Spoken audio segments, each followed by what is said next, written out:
வணக்கம். ஜம் செய்திகளுக்காக தமிழ் மொழி. இந்திய நேரப்படி இரவு 8:30 மணி செய்திகள். முதலில் ஜம் தலைப்புச் செய்திகளை காணலாம்.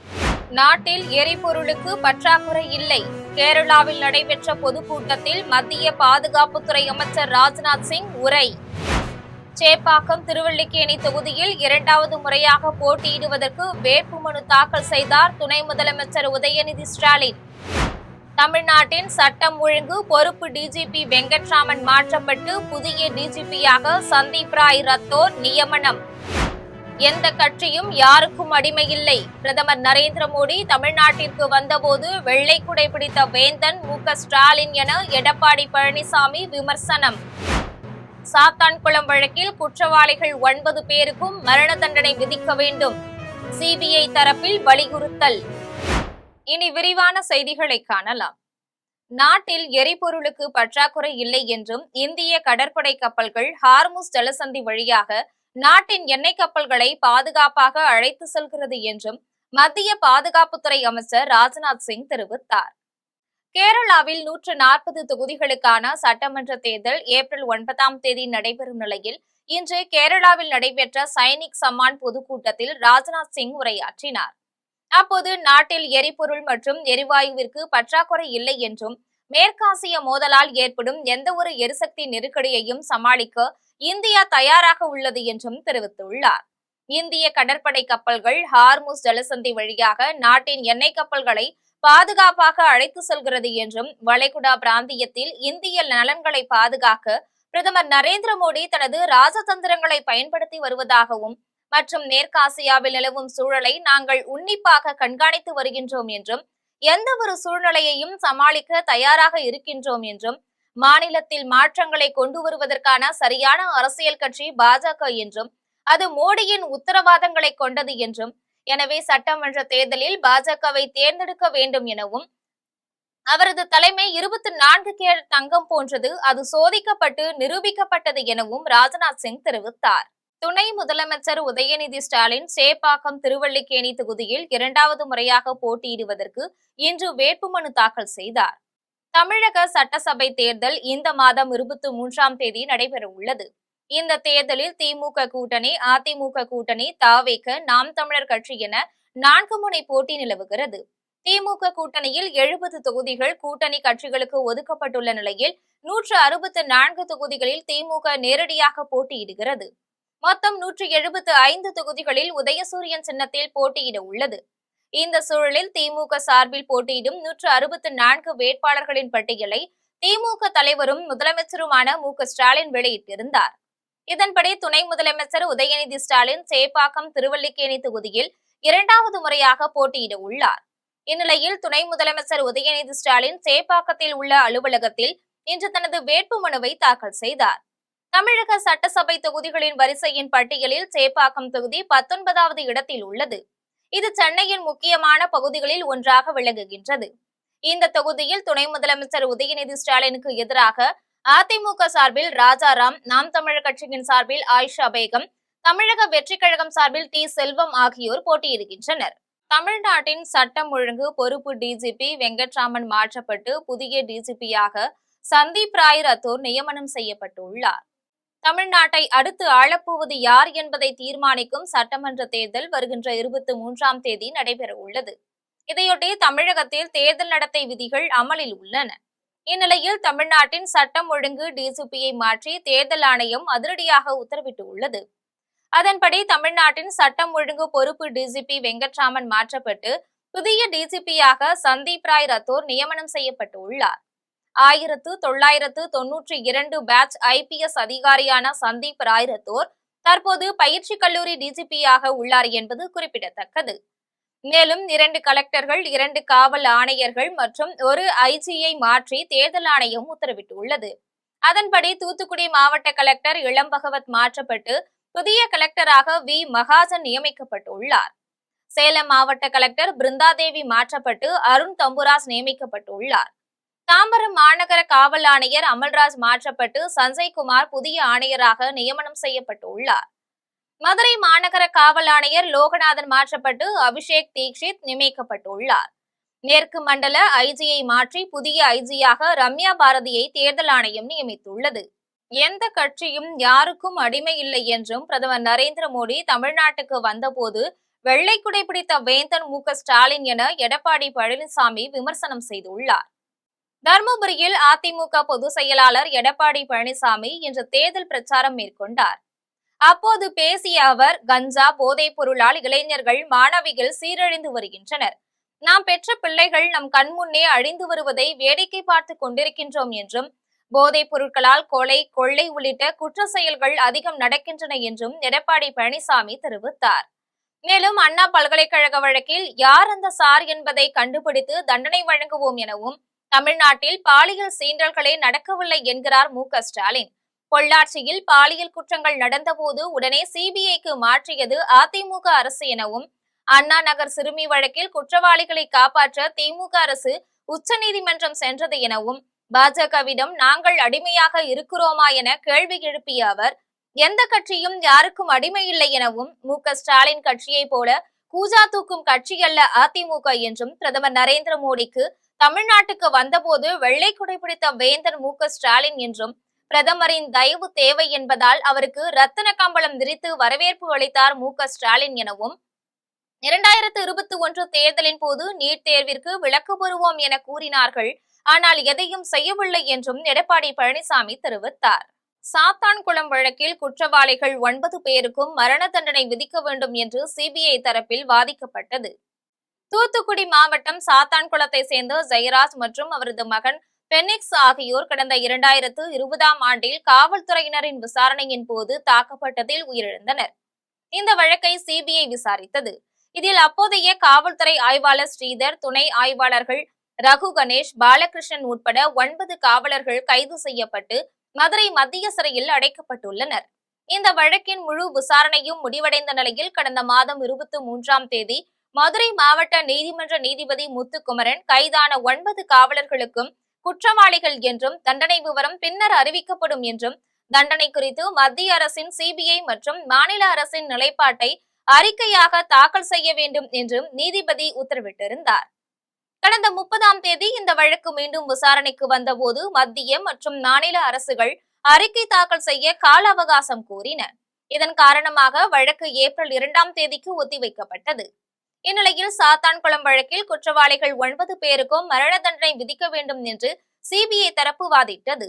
ஆயுதங்களால் கொடூரமான முறையில் தாக்கி இருவரையும் கொலை செய்துள்ளதால் குற்றவாளிகளுக்கு மரண தண்டனை வழங்க வேண்டும் என்று வாதிட்டு உள்ளது. அதே நேரத்தில் குற்றவாளிகள் வைத்த வாதத்தில் பெனிக்ஸ் தகராறு செய்ததாலேயே பிரச்சனை எழுந்தது எனவும், கொலை செய்யும் நோக்கில் இருவரையும் தாக்கவில்லை எனவும், 5 ஆண்டுகள் சிறையில் இருந்து விட்டோம், குடும்ப பின்னணி ஆகியவற்றை கருத்தில் வைத்து குறைந்தபட்ச தண்டனை வழங்க வேண்டும் என்றும் குற்றவாளிகள் தரப்பில் கோரிக்கை வைக்கப்பட்டுள்ளது. சென்னை ராயபுரம் சட்டமன்ற தொகுதியில் முன்னாள் அமைச்சர் ஜெயக்குமார் தனது வேட்புமனுவை தாக்கல் செய்தார். சென்னை ராயபுரம் சட்டமன்ற தொகுதியில் தேசிய ஜனநாயக கூட்டணியில் அதிமுக வேட்பாளராக முன்னாள் அமைச்சர் ஜெயக்குமார் சென்னை ராயபுரம் 5வது மண்டல சென்னை மாநகராட்சி அலுவலகத்தில் தேர்தல் நடத்தும் அலுவலர் பன்னீர்செல்வத்திடம் தனது வேட்புமனுவை தாக்கல் செய்தார். அப்போது அவரது மனைவி உடனிருந்தார். மேலும் தேசிய ஜனநாயக கூட்டணி கட்சி தொண்டர்கள் திரளாக கலந்து கொண்டனர். வேட்புமனுவை தாக்கல் செய்த பின்னர் ஜெயக்குமார் செய்தியாளர்களை சந்தித்து பேசினார். அப்போது ராயபுரம் தொகுதியில் 8வது முறையாக போட்டியிடுகிறேன் என்றும், அனைத்து தலைவர்களின் ஆசையோடு தாக்கல் செய்திருப்பதாகவும் ஜெயக்குமார் தெரிவித்தார். புதுச்சேரி சட்டமன்ற தேர்தல் நெருங்கும் நிலையில் காரைக்கால், நிரவி, திருப்பட்டினம் தொகுதியில் போட்டியிடும் பாஜக வேட்பாளர் மீனாட்சி சுந்தரம் பல்வேறு பகுதிகளில் தீவிர வாக்கு சேகரிப்பில் ஈடுபட்டார். புதுச்சேரி மாநில சட்டமன்ற தேர்தல் வருகின்ற 9ஆம் தேதி நடைபெறவுள்ள நிலையில் பல்வேறு கட்சிகளை சேர்ந்த வேட்பாளர்கள் தங்களது தொகுதிகளில் தேர்தல் பிரச்சாரத்தில் ஈடுபட்டு வருகின்றனர். அதன் ஒரு பகுதியாக புதுச்சேரி மாநிலம் காரைக்கால் மாவட்டத்திற்கு உட்பட்ட நிரவி, திருப்பட்டினம் தொகுதியில் போட்டியிடும் பாஜக வேட்பாளர் மீனாட்சி சுந்தரம் பல்வேறு பகுதிகளுக்கு வீடு வீடாக சென்று வாக்கு சேகரிப்பில் ஈடுபட்டார். அப்போது பெண்கள் ஆரத்தி எடுத்து வரவேற்றனர். அதனைத் தொடர்ந்து பாஜக வேட்பாளர் மீனாட்சி சுந்தரம் பேசினார். அப்போது தனக்கு வாக்களித்தால் நீங்கள் வைக்கின்ற கோரிக்கைகளுக்கு உடனடியாக நடவடிக்கை எடுக்கப்பட்டு தீர்வு காணப்படும் என்றும் பொதுமக்களிடம் தெரிவித்தார். மேலும் முதலமைச்சர் ரங்கசாமி மற்றும் பாரத பிரதமர் நரேந்திர மோடி ஆகியோர் தனிநபர் மற்றும் மக்களுக்கு செய்துள்ள நலத்திட்ட உதவிகளை முன்னிறுத்தி ஓட்டு சேகரிப்பில் ஈடுபடுவதாக பாஜக வேட்பாளர் மீனாட்சி சுந்தரம் தெரிவித்தார். இதில் பாஜக, என்ஆர் காங்கிரஸ் உள்ளிட்ட கூட்டணி கட்சி நிர்வாகிகள் கலந்து கொண்டனர். திருப்பெரும்புதூர் சட்டமன்ற தனி தொகுதியில் போட்டியிடும் நாம் தமிழர் கட்சியின் வேட்பாளர் சிந்து எழிலரசன் தனது குழந்தை மற்றும் ஏர்கலப்பையுடன் சென்று வருவாய் கோட்டாட்சியர் பாலாஜியிடம் வேட்புமனு தாக்கல் செய்தார். தமிழ்நாடு உள்ளிட்ட 5 மாநிலங்களில் சட்டமன்ற பொதுத் தேர்தல் நடைபெற உள்ளது. தமிழ்நாட்டில் ஏப்ரல் 23ஆம் தேதி ஒரே கட்டமாக வாக்குப்பதிவு நடைபெறுகிறது. இந்நிலையில் கடந்த மார்ச் மாதம் 30ஆம் தேதி முதல் தேர்தலில் போட்டியிடும் வேட்பாளர்கள் தேர்தல் அலுவலரிடம் வேட்புமனு தாக்கல் செய்து வருகின்றனர். அந்த வகையில் நாம் தமிழர் கட்சியின் சார்பில் திருப்பெரும்புதூர் சட்டமன்ற தனி தொகுதியில் போட்டியிடும் வேட்பாளர் சிந்து எழிலரசன் என்பவர் தனது குழந்தை மற்றும் ஏர்கலப்பையுடன் மேலே திறக்கப்பட்ட காரில் நின்றபடி வருவாய் கோட்டாட்சியர் அலுவலகத்திற்கு வந்தார். இந்த காட்சி காண்போரை வியக்க வைத்தது. 200 மீட்டர் தூரத்தில் காரை நிறுத்திவிட்டு வேட்பாளர் சிந்து எழிலரசன் தேர்தல் அலுவலரும் திருப்பெரும்புத்தூர் வருவாய் கோட்டாட்சியருமான பாலாஜியிடம் தனது வேட்புமனுவை தாக்கல் செய்தார். குழந்தை மற்றும் ஏர்கலப்பையுடன் நான் தமிழர் கட்சி வேட்பாளர் வேட்புமனு தாக்கல் செய்ய வந்தது அப்பகுதியில் பரபரப்பை ஏற்படுத்தியது. வேட்புமனு தாக்கல் செய்த பின்னர் வேட்பாளர் சிந்து எழிலரசன் செய்தியாளர்களை சந்தித்து பேசினார். அப்போது நான் வெற்றி பெற்றால் திருப்பெரும்புத்தூர் தொகுதியில் கல்வி, சுகாதாரம், சாலை வசதி உள்ளிட்ட மக்களின் அத்தியாவசிய தேவைகளை தீர்த்து வைக்க பாடுபடுவேன் என்று தெரிவித்தார். கட்சி நிர்வாகிகளை மதிக்க தெரியாமல் கொச்சைப்படுத்தி பேசுகின்ற திருத்தணி தொகுதியில் தாவேக சார்பில் போட்டியிடும் வேட்பாளரை உடனடியாக மாற்ற வேண்டும், உள்ளூர் நிர்வாகிகளுக்கு வாய்ப்பு வழங்க வேண்டும் என வலியுறுத்தி தாவேக நிர்வாகிகள் ஆர்ப்பாட்டத்தில் ஈடுபட்டனர். தமிழகத்தில் நடைபெற உள்ள சட்டமன்ற தேர்தலில் நடிகர் விஜய் தலைமையிலான தமிழக வெற்றி கழகம் தனித்து போட்டியிடுகிறது. இந்நிலையில் தமிழக வெற்றி கழகத்தின் தேசிய செய்தி தொடர்பாளரும் வழக்கறிஞருமான சத்யகுமார் திருத்தணி தொகுதியில் போட்டியிடுகிறார். இதனிடையே 2 நாட்களுக்கு முன்பு திருத்தணிக்கு வந்தபோது நிர்வாகிகளை பார்த்து கஞ்சா பார்ட்டிகள், எழுத படிக்க தெரியாதவர்கள் என்று கொச்சைப்படுத்தி பேசியதாக கூறப்படுகிறது. இந்நிலையில் இன்று சத்யகுமார் வேட்புமனு தாக்கல் செய்ய வந்தபோது தமிழக வெற்றி கழக நிர்வாகிகள் 100க்கும் மேற்பட்டோர் எதிர்ப்பு தெரிவித்து திருத்தணி கோட்டாட்சியர் அலுவலகம் அருகே சென்னை திருப்பதி தேசிய நெடுஞ்சாலையில் ஆர்ப்பாட்டத்தில் ஈடுபட்டனர். அப்போது கட்சி நிர்வாகிகளை மதிக்க தெரியாமல் கொச்சைப்படுத்தி பேசும் வேட்பாளரை உடனடியாக மாற்ற வேண்டும், உள்ளூர் நிர்வாகிகளுக்கு வாய்ப்பு வழங்க வேண்டும் என வலியுறுத்தினார். எதிரெதிர் துருவங்களாக இருந்த போதிலும் நேருக்கு நேர் சந்தித்த போது கும்மிடிப்பூண்டியில் பரஸ்பர நட்பை பாராட்டும் விதமாக திமுக வேட்பாளரின் காலில் விழுந்து அதிமுக வேட்பாளர் ஆசி பெற்றார். திருவள்ளூர் மாவட்டம் கும்மிடிப்பூண்டியில் தற்போதைய சட்டமன்ற உறுப்பினராக இருந்து வரும் டி.ஜே. கோவிந்தராஜன் திமுக சார்பில் மீண்டும் 2வது முறையாக வேட்பாளராக களம் காண்கிறார். இதேபோன்று அதிமுக சார்பில் போட்டியிட சுதாகர் என்பவர் வேட்பாளராக அறிவிக்கப்பட்டுள்ளார். இன்று கும்மிடிப்பூண்டி வட்டாட்சியர் அலுவலகத்தில் உள்ள தேர்தல் நடத்தும் அலுவலர் முன்பு அடுத்தடுத்து திமுக மற்றும் அதிமுக வேட்பாளர்கள் தங்களது வேட்புமனுக்களை தாக்கல் செய்தனர். திமுக வேட்பாளரான டி.ஜே. கோவிந்தராஜன் தமது வேட்புமனுவை தாக்கல் செய்துவிட்டு அலுவலகத்திலிருந்து வெளியே வந்தார். அப்போது வேட்புமனுவை தாக்கல் செய்ய அலுவலகத்திற்குள் சென்ற அதிமுக வேட்பாளர் சுதாகர் எதிரே வந்த திமுக வேட்பாளரை பார்த்து வணக்கம் வைத்தார். பதிலுக்கு திமுக வேட்பாளர் டி.ஜே. கோவிந்தராஜனும் வணக்கம் வைத்தார். அப்போது திடீரென திமுக வேட்பாளர் டி.ஜே. கோவிந்தராஜனின் காலில் விழுந்து அதிமுக வேட்பாளர் சுதாகர் ஆசி பெற்றார். அப்போது பதறிய திமுக வேட்பாளர் அதிமுக வேட்பாளர் தோளை பிடித்து தூக்கி எழுப்பினார். எதிரெதிர் துருவங்களாக தேர்தலில் களம் காணும் போதிலும் பரஸ்பரம் நட்பு பாராட்டி வணக்கம் வைத்து அதிமுக வேட்பாளர் திமுக வேட்பாளரின் காலில் விழுந்து ஆசி பெற்ற சம்பவம் அங்கிருந்தவர்கள் மத்தியில் ஆச்சரியத்தை ஏற்படுத்தியது. சென்னை மதுரவாயல் அருகே இளம்பெண்ணை காதலிக்குமாறு வற்புறுத்தி தொல்லை கொடுத்து வந்த பிஜி என்பவரை காவல்துறையினர் கைது செய்தனர். சென்னை திருவேற்காடு பகுதியை சேர்ந்த 18 வயது இளம்பெண் மதுரவாயில் அடுத்த ஆலப்பாக்கம் பிரதான சாலையை ஒட்டி உள்ள பழக்கடை ஒன்றில் கடந்த 6 மாதங்களாக வேலை செய்து வருகிறார்.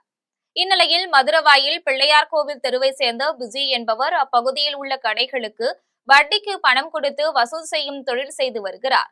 இந்நிலையில் பிஜி என்பவர் இளம்பெண்ணிடம் காதலிப்பதாகவும் திருமணம் செய்து கொள்ள ஆசைப்படுவதாகவும் கூறி கடந்த 3 மாதங்களுக்கும் நேராக இளம்பெண்ணை அவரது வீடு வரை பின்தொடர்ந்து சென்று அடிக்கடி தொந்தரவு செய்து வந்துள்ளார். இதனை அறிந்து ஆத்திரமடைந்த பெண்ணின் பெற்றோர் மற்றும் உறவினர்கள் ஆலப்பாக்கம் சென்று பிஜி என்பவரை கண்டித்துள்ளனர். அப்போது அவர் நான் இப்படித்தான் செய்வேன் என்று தெரிவித்ததால் பெண்ணின் உறவினர்கள் மதுரவாயில் காவல் நிலையத்தில் புகார் அளித்தனர். புகாரின் பேரில் காவல்துறையினர் விஜய் என்பவரை கைது செய்து சிறையில் அடைத்தனர். கேரள மாநிலம் பாலக்காடு தொகுதியில் வாக்கு சேகரிக்க சென்ற காங்கிரஸ் வேட்பாளர் ரமேஷ் பிஷாரடியை பாஜக பெண் கவுன்சிலர் தடுத்து நிறுத்தி வாக்குவாதத்தில் ஈடுபட்டதால் பரபரப்பு நிலவியது. பாலக்காடு தொகுதியின் காங்கிரஸ் கட்சி சார்பில் போட்டியிட்ட தற்போதைய சட்டமன்ற உறுப்பினரான ராகுல் மாங் மீது பாலியல் குற்றச்சாட்டு வழக்கு நிலுவையில் இருந்து வரும் நிலையில் நகராட்சியின் காங்கிரஸ் கட்சி கவுன்சிலர் ஒருவர் கடந்த சில தினங்களுக்கு முன்பு பாலியல் குற்றச்சாட்டில் கைதாகினார். இந்நிலையில் கேரளா மாநிலம் பாலக்காடு சட்டமன்ற தொகுதியில் காங்கிரஸ் கட்சி சார்பில் போட்டியிடும் மலையாள நடிகர் ரமேஷ் பிஷாரடி பாலக்காடு வடக்கந்தரை பகுதியில் தீவிர வாக்கு சேகரிப்பில் ஈடுபட்டார். அப்போது பாலக்காடு நகராட்சி கவுன்சிலர் சுந்துராசன் தலைமையிலான பெண்கள் காங்கிரஸ் வேட்பாளரை தடுத்து நிறுத்தி பாலியல் குற்றவாளிகளை எங்கள் பகுதிக்குள் நுழைய விடமாட்டோம் என்று கூறி வாக்குவாதத்தில் ஈடுபட்டனர். இதையடுத்து காங்கிரஸ் வேட்பாளர் ரமேஷ் பிஷாரடி அப்பகுதியில் பிரச்சாரத்தில் ஈடுபடாமல் திரும்பி சென்றார். சங்ககிரி அருகே ஒருக்காமலை வரதராஜ பெருமாள் கோவிலில் உண்டியல் பணத்தை கையாடல் செய்த கண்காணிப்பு அதிகாரியிடம் சங்ககிரி காவல்துறையினர் விசாரணை நடத்தி வருகின்றனர். சேலம் மாவட்டம் சங்ககிரி அருகே ஒருக்காமலையில் அமைந்துள்ள வரதராஜ பெருமாள் திருக்கோவிலில் அறநிலையத்துறையின் சேலம் மண்டல இணை ஆணையர் உத்தரவின் பேரில் சேலம் சுகுணேஸ்வரர் திருக்கோவில் உதவி ஆணையர் அம்சா, எடப்பாடி இந்து அறநிலையத்துறை சரக ஆய்வாளர் கார்த்திகா ஆகியோர் முன்னிலையில் கடந்த 17ஆம் தேதி அன்னதான மண்டபத்தின் மேல் கோவில் உண்டியல் பணம் கணக்கிடப்பட்டது. அதனைத் தொடர்ந்து 12,38,044 ரூபாய் கோவில் வங்கி கணக்கில் சேர்க்கப்பட்டு ரசீது பெறப்பட்டது. இந்நிலையில் கோவில் உண்டியல் திறக்கப்பட்ட போது பணத்தை திருடியதாக திருத்தொண்டர்கள் அறக்கட்டளையின் அறங்காவலர் அல்லிக்குட்டை ராதாகிருஷ்ணன் இந்து சமய அறநிலையத்துறை ஆணையருக்கு தகவல் தெரிவித்தார். இதையடுத்து நாமக்கல் நரசிம்ம பெருமாள் திருக்கோவில் செயல் அலுவலரிடம் புகார் வந்ததின் பேரில் உண்டியல் திறக்கப்பட்ட அன்னதான மண்டபத்தில் உள்ள கண்காணிப்பு கேமரா பதிவுகளை அதிகாரிகள் ஆய்வு செய்தனர். அப்போது உண்டியல் பணத்தை கண்காணிப்பு அதிகாரியாக வந்த அம்சா கையாடல் செய்தது கேமரா பதிவுகள் மூலம் தெரிய வந்தது.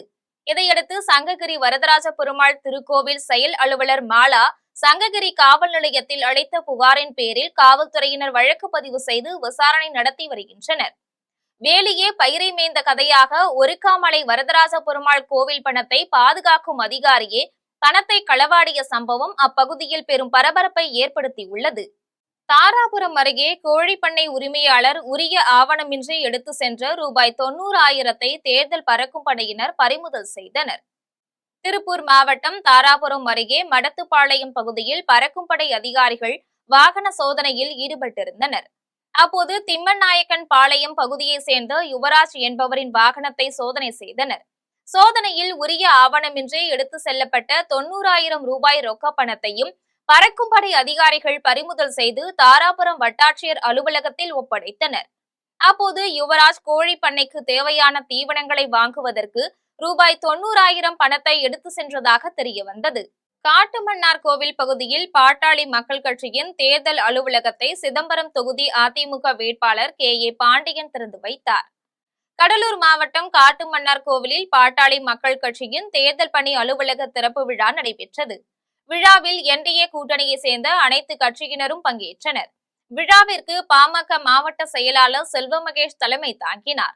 விழாவில் பங்கேற்றவர்களை பாஜக ஒன்றிய தலைவர் வினோத்குமார் வரவேற்றார்.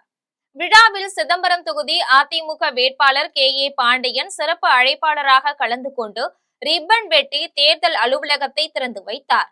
அதனைத் தொடர்ந்து காட்டுமன்னார் கோவிலில் போட்டியிடும் பாமக வேட்பாளர் மருத்துவர் அன்பு சோழனை ஆதரித்து பேசினார். அப்போது சிதம்பரம் தொகுதியில் கட்சி வேறுபாடுகளை கடந்து அதிமுக பொறுப்பாளர்கள் வாக்கு சேகரிப்பு பணியில் தீவிரமாக பணியாற்ற வேண்டும் என்றும், குறிப்பாக காட்டுமன்னார் கோவில் ஒன்றிய நகர நிர்வாகிகள் திட்டக்குடி மற்றும் சிதம்பரம் தொகுதிக்குள் சென்று தேர்தல் பணியில் ஈடுபடாமல் உங்களுடைய தொகுதியில் கவனம் செலுத்த வேண்டும் என்பன உள்ளிட்ட பல வழிகாட்டு நெறிமுறைகளை வேட்பாளர் KA பாண்டியன் விளக்கி பேசினார். விழாவில் அதிமுக முன்னாள் அமைச்சர் செல்வி ராமஜெயம், நகர செயலாளர் MGR தாசன் மற்றும் பாரதிய ஜனதா கட்சி, தமிழ் மாநில காங்கிரஸ், அம்மா மக்கள் முன்னேற்ற கழகம் உள்ளிட்ட கூட்டணி கட்சிகளை சேர்ந்த அனைத்து நிலை நிர்வாகிகள் கலந்து கொண்டனர். சிதம்பரம் கோவில் குளக்கரை தடுப்பு சுவர் அமைக்க சட்டப்பேரவையில் குரல் கொடுத்தவன் என்று சிதம்பரம் சட்டப்பேரவை தொகுதி வேட்பாளர் தமிமுன் அன்சாரி தெரிவித்தார். சிதம்பரம் சட்டப்பேரவை தொகுதியில் திமுக தலைமையில் போட்டியிடும் மதசார்பற்ற முற்போக்கு கூட்டணி வேட்பாளரும் மனிதநேய ஜனநாயக கட்சி தலைவருமான தமிமுன் அன்சாரி செய்தியாளர்களை சந்தித்து பேசினார். அப்போது நான் ஒரு இலக்கியவாதி, பத்திரிகையாளன் எனவும், நான் பத்திரிகை ஆசிரியராக இருந்துள்ளேன் எனவும், பத்திரிகையாளர்களுக்காக சட்டப்பேரவையில் குரல் கொடுத்ததை அடுத்து பத்திரிகையாளர் நல வாரியம் தொடங்கப்பட்டது என்றும் தெரிவித்தார். மேலும் கடலூர் மாவட்டம் சிதம்பரத்தில் புயல் வெள்ளத்தில் இடிந்து விழுந்த இளமையாக்கினார் திருக்கோவிலின் திருக்குளத்தின் தடுப்பு சுவர் அமைக்க சட்டப்பேரவையில் குரல் கொடுத்தேன் என்றும், அதன் பின்னர் தடுப்பு சுவர் அமைக்கப்பட்டது என்றும் தெரிவித்தார். மேலும் சிதம்பரம் தொகுதியில் திமுக அமைச்சரான MRK பன்னீர்செல்வம் முயற்சியால் ரூபாய் 400 கோடிக்கு மேல் கொள்ளிடம் கூட்டு குடிநீர் திட்டம், கோவில் குளங்களை தூர்வாரி சீரமைக்கப்பட்டது என்பன உள்ளிட்ட பல்வேறு திட்டப்பணிகளை மேற்கொண்டுள்ளார் என்றும், ஆதலால் நிச்சயம் சிதம்பரம் சட்டப்பேரவை தொகுதியில் வெற்றி பெறுவோம் என்றும் வேட்பாளரும் மனிதநேய ஜனநாயக கட்சி தலைவருமான தமிமுன் அன்சாரி தெரிவித்தார். செய்தியாளர்கள் சந்திப்பின் போது திமுகவை சேர்ந்த கிள்ளை பேரூராட்சி துணைத் தலைவர் கிள்ளை ரவீந்திரன், திமுக மாவட்ட பொறியாளரணி அமைப்பாளர் அப்பு சந்திரசேகர், திமுக நிர்வாகிகள் முகமது பைசல், முகமது இப்ராஹிம், ஜாகிர் ஹுசேன், வழக்கறிஞர் முகமது முஷரப் உள்ளிட்டோர் உடனிருந்தனர். திருக்கோவிலூர் சட்டமன்ற தொகுதியில் போட்டியிடும் அதிமுக வேட்பாளர் பழனிசாமி ஏமாப்பூர் கிராமத்தில் பொதுமக்களை சந்தித்து இரட்டை இலை சின்னத்திற்கு வாக்கு சேகரிக்க சென்றபோது பாஜக பிரச்சார பிரிவு மாவட்ட தலைவர் வேலு வேட்பாளருக்கு உற்சாக வரவேற்பளித்தார். விழுப்புரம் மாவட்டம் திருவெண்ணைநல்லூர் அருகே ஏமாப்பூர் கிராமத்தில் திருக்கோவிலூர் சட்டமன்ற தொகுதியில் போட்டியிடும் அதிமுக வேட்பாளர் பழனிசாமி பொதுமக்களை சந்தித்து இரட்டை இலை சின்னத்திற்கு வாக்கு சேகரித்து வந்தார். அப்போது பாரதிய ஜனதா கட்சியின் மாவட்ட பிரச்சார பிரிவு தலைவரும் தொழிலதிபருமான வேலு தேசிய கூட்டணி கட்சி நிர்வாகிகளுடன் கலந்து கொண்டு பட்டாசு வெடித்து வேட்பாளர் பழனிசாமிக்கு உற்சாக வரவேற்பு அளித்தார். அதன் பின்னர் வேட்பாளர் மற்றும் கட்சி நிர்வாகிகள் அனைவரையும் வீட்டிற்கு அழைத்து சென்று வீட்டில் அமர வைத்து வெயிலின் தாக்கத்தை தணிக்க குளிர்பானங்களை வழங்கினார். அதனைத் தொடர்ந்து வேட்பாளருக்கு மலர் மாலை அணிவித்து மரியாதை செய்தார். அப்போது தேசிய கூட்டணி நிர்வாகிகள் ஒன்றிணைந்து திருக்கோவிலூர் சட்டமன்ற தொகுதி வேட்பாளராக உங்களை தேர்ந்தெடுப்போம் என்றும் தொழிலதிபர் வேலு உறுதியளித்தார். கோவை ஒப்பனக்கார வீதி பகுதியில் உள்ள சிந்தி சிகார்பூர் பேங்கர்ஸ் அசோசியேஷன் திருக்கோவில் சார்பில் கோடை வெயில் காலத்தை முன்னிட்டு பொதுமக்களுக்கு இலவச நீர்மோர் வழங்கும் சேவை துவங்கப்பட்டது. கோவை ஒப்பனக்கார வீதியில் சிந்தி சிகார்பூர் பேங்கர்ஸ் அசோசியேஷன் என்ற திருக்கோவில் 90 ஆண்டுகளாக செயல்பட்டு வருகிறது. இந்நிலையில் திருக்கோவில் சார்பில் சிந்திஸ் ஆஃப் கோவை எனும் பெயரில் கடந்த 5 ஆண்டுகளாக கோடை காலத்தில் அனைத்து பொதுமக்களுக்கும் இலவச நீர்மோர் வழங்கப்பட்டு வருகின்றது. இதன் 6வது ஆண்டு துவக்க விழா இன்று நடைபெற்றது. இதனை சிந்திஸ் ஆஃப் கோவை அமைப்பின் தலைவர்கள் தினேஷ் மைனானி, தீபக் உத்மானி ஆகியோர் துவக்கி வைத்தனர். இதுகுறித்து சிந்திஸ் ஆஃப் கோவை அமைப்பின் செயலாளர் கிரண் பஞ்சாபி செய்தியாளர்களை சந்தித்து பேசினார். அப்போது கடந்த 5 ஆண்டுகளாக கோடை வெயிலை தணிக்கும் வகையில் அமைப்பின் சார்பில் அனைத்து தரப்பு பொதுமக்களுக்கும் இலவச நீர்மோர் வழங்கி வருகின்றோம் என்றும், இதன் தொடர்ச்சியாக இன்று நீர்மோர் வழங்கும் நிகழ்ச்சியை துவங்கியுள்ளதாகவும், தினமும் 1500க்கும் மேற்பட்டோர் நீர்மோரை பருகி செல்வதாகவும், இந்த சேவையை தொடர்ந்து 60 நாட்கள் வழங்க உள்ளதாகவும் தெரிவித்தார்.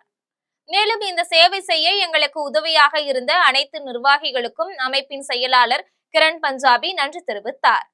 நிகழ்ச்சியில் சிந்திஸ் ஆஃப் கோவை அமைப்பின் நிர்வாகிகள் பிரேம் மைனானி, சுனில் டுக்ரேன், பகவான் தாஸ், ராகுல் மத்திஜா உள்ளிட்ட பலர் கலந்து கொண்டனர். கீழ்பெண்ணாத்தூர் சட்டமன்ற தொகுதியில் தமிழக வெற்றி கழகம் சார்பில் போட்டியிடும் வேட்பாளர் ராஜா தேர்தல் நடத்தும் அலுவலர் செந்தில்குமாரிடம் வேட்புமனுவை தாக்கல் செய்தார். திருவண்ணாமலை மாவட்டம் கீழ்பெண்ணாத்தூர் சட்டமன்ற தொகுதியில் தமிழக வெற்றி கழகம் சார்பில் போட்டியிடும் வேட்பாளர் ராஜா வேட்புமனு தாக்கல் செய்வதற்காக கீழ்பெண்ணாத்தூர் வட்டாட்சியர் அலுவலகத்திற்கு வருகை புரிந்து தனது வேட்புமனுவை தாக்கல் செய்தார். முன்னதாக வேட்பாளர் ராஜா கீழ்பெண்ணாத்தூர் பேருந்து நிலையத்திலிருந்து மேளதாள வாத்தியங்களுடன் 500க்கும் மேற்பட்டோருடன் ஊர்வலமாக வட்டாட்சியர் அலுவலகத்திற்கு சென்று தேர்தல் நடத்தும் அலுவலர் செந்தில்குமாரிடம் தனது வேட்புமனுவை தாக்கல் செய்தார். செங்கம் அருகே மதசார்பற்ற தேசிய முற்போக்கு கூட்டணி வேட்பாளர் வெற்றி பெற வேண்டும் என திமுக மற்றும் காங்கிரஸ் நிர்வாகிகள் அலகு குத்தி தேர் இழுத்தனர். திருவண்ணாமலை மாவட்டம் செங்கம் அடுத்த கீழ்வடக்கம்பாடி ஒன்றிய இளைஞரணி சார்பில் மத சார்பற்ற தேசிய முற்போக்கு கூட்டணி திமுக சட்டமன்ற வேட்பாளர் அர்ஜுன் மற்றும் காங்கிரஸ் கட்சியின் நிர்வா சுரேஷ் ஆகியோர் சட்டமன்ற தேர்தலில் மூன்றாவது முறையாக வெற்றி பெற வேண்டி பங்குனி உத்திர திருவிழாவில் விரதமிருந்து அலகு குத்தி தேர் இழுத்து சிறப்பு பூஜைகள் செய்து வழிபாடு செய்தனர். இவர்களின் செயல் மதசார்பற்ற தேசிய முற்போக்கு கூட்டணி கட்சி நிர்வாகிகள் அனைவரின் கவனத்தையும் பெற்றுள்ளது. வாழப்பாடி அருகே அமைந்துள்ள முத்துமலை முருகன் திருக்கோவிலில் 4ஆம் ஆண்டு பங்குனி உத்திர திருவிழாவில் தங்கத்தேர் திருவிழா வெகு விமரிசையாக நடைபெற்றது. சேலம் மாவட்டம் வாழப்பாடி அருகே உலக புகழ்பெற்ற முத்துமலை முருகன் திருக்கோவிலில் 4ஆம் ஆண்டு பங்குனி உத்திரம் சிறப்பாக நடைபெற்றது. முன்னதாக முத்துமலை மூலவர் முருகப்பெருமானுக்கு பல்வேறு வாசனை திரவியங்களால் சிறப்பு அபிஷேக ஆராதனைகள் நடைபெற்றது. அதன் பின்னர் ஆபரணங்களாலும் மலர்களாலும் அலங்கரிக்கப்பட்ட முருகப்பெருமான் அன்னப்பட்சி வாகனத்தில் அமர்ந்து பக்தர்களுக்கு காட்சியளித்தார். அதனைத் தொடர்ந்து பல ஆயிரக்கணக்கான பக்தர்கள் காலை முதல் நீண்ட வரிசையில் காத்திருந்து சாமி தரிசனம் செய்தனர். இதையடுத்து நேற்று மாலை வள்ளி தெய்வானை சமேத சுப்பிரமணிய சுவாமிக்கு அபிஷேக ஆராதனைகள் நடைபெற்றதை அடுத்து அலங்கரிக்கப்பட்ட வள்ளி தெய்வானை சுப்பிரமணிய சுவாமி தங்கத்தேரில் எழுந்தருளினார். அதனைத் தொடர்ந்து ஏராளமான பக்தர்கள் கலந்து கொண்டு அரோகரா என கோஷமிட்டு தேரை வடம் பிடித்து இழுத்து நேர்த்திக்கடன் செலுத்தினர். அருப்புக்கோட்டை சட்டமன்ற தொகுதியில் போட்டியிடும் அதிமுக வேட்பாளர் சேதுபதி பொதுமக்களை சந்தித்து அவர்களின் காலில் விழுந்து இந்த ஒருமுறை எனக்கு வாய்ப்பு தாருங்கள் என கூறி இரட்டை இலை சின்னத்திற்கு வாக்கு சேகரித்தார். விருதுநகர் மாவட்டம் அருப்புக்கோட்டை சட்டமன்ற தொகுதியில் அதிமுக சார்பில் போட்டியிடும் அதிமுக வேட்பாளர் சேதுபதி தீவிர வாக்கு சேகரிப்பில் ஈடுபட்டு வருகிறார். இந்நிலையில் இன்று அருப்புக்கோட்டை நகராட்சிக்கு உட்பட்ட எம்டிஆர் நகர் பகுதியில் உள்ள 12 தெருக்களில் வீதி வீதியாக வீடு வீடாக சென்று பொதுமக்களை சந்தித்து அதிமுக வேட்பாளர் சேதுபதி தீவிர வாக்கு சேகரிப்பில் ஈடுபட்டார். அப்போது இந்த ஒருமுறை எனக்கு வாய்ப்பு தாருங்கள், உங்களுக்கு தேவையான வசதிகளை நான் செய்து தருகிறேன் என கூறி அதிமுகவின் தேர்தல் வாக்குறுதிகள் அடங்கிய துண்டு பிரசுரங்களை வழங்கி வாக்காளர்களின் காலில் விழுந்து வணங்கி இரட்டை இலை சின்னத்திற்கு வாக்கு சேகரித்தார். மேள தாளத்துடன் வாக்கு சேகரிப்பில் ஈடுபட்ட அதிமுக வேட்பாளர் சேதுபதியுடன் அதிமுக மற்றும் கூட்டணி கட்சி நிர்வாகிகள் திரளாக சென்று பொதுமக்களிடையே வாக்கு சேகரிப்பில் ஈடுபட்டனர். மீண்டும் தலைப்புச் செய்திகள். நாட்டில் எரிபொருளுக்கு பற்றாக்குறை இல்லை. கேரளாவில் நடைபெற்ற பொதுக்கூட்டத்தில் மத்திய பாதுகாப்புத்துறை அமைச்சர் ராஜ்நாத் சிங் உரை. சேப்பாக்கம் திருவல்லிக்கேணி தொகுதியில் 2வது முறையாக போட்டியிடுவதற்கு வேட்புமனு தாக்கல் செய்தார் துணை முதலமைச்சர் உதயநிதி ஸ்டாலின். தமிழ்நாட்டின் சட்டம் ஒழுங்கு பொறுப்பு டிஜிபி வெங்கட்ராமன் மாற்றப்பட்டு புதிய டிஜிபியாக சந்தீப் ராய் ரத்தோர் நியமனம். எந்த கட்சியும் யாருக்கும் அடிமையில்லை. பிரதமர் நரேந்திர மோடி தமிழ்நாட்டிற்கு வந்தபோது வெள்ளை குடை பிடித்த வேந்தன் மு.க. ஸ்டாலின் என எடப்பாடி பழனிசாமி விமர்சனம். சாத்தான்குளம் வழக்கில் குற்றவாளிகள் 9 பேருக்கும் மரண தண்டனை விதிக்க வேண்டும். சிபிஐ தரப்பில் வலியுறுத்தல். இத்துடன் செய்திகள் நிறைவடைகின்றன. மீண்டும் செய்திகள் நள்ளிரவு 12 மணிக்கு. உடனுக்குடன் செய்திகளை காண ஜெம் லைவ்.tv என்ற இணையதளத்தில் இணைந்திருங்கள். நன்றி, வணக்கம்.